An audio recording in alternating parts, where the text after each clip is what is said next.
श्री स्वामी समर्थ.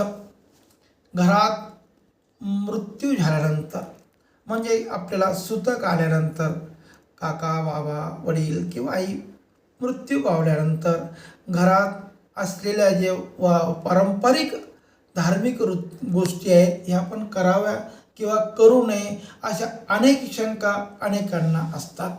जरी आपल्या घरी मृत्यू झालेला असला तरी सुद्धा दरवर्षी आपण गणपती बसवतो, दरवर्षी आपल्याकडे कानबाईचा उत्सव असतो किंवा अजूनही ज्या काही गोष्टी आपण करत असू दरवर्षीप्रमाणे ती कुठलीही गोष्ट बंद करू नये.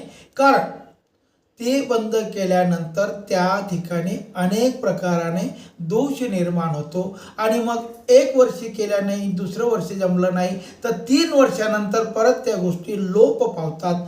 तेव्हा आपल्या घरात मयत झालेल्या असल्यानंतर सुद्धा ह्या काही गोष्टी आहेत, दरवर्षाच्या गणपती, कानबाई, अजूनही ज्या इतर गोष्टी आहेत, याला फार मोठा समारंभ करायचा नाही, लाइटिंग करायची नाही, परंतु पूजा करावी. आपल्याकडे गणपती 7 दिवसाचा असेल तर 1.5 दिवसाचा बसवावा, परंतु गणपती बंद करू नये, कानबाईची पूजा बंद करू नये. त्या ठिकाणी कुठलाही दोष लागत नाही. श्री स्वामी समर्थ.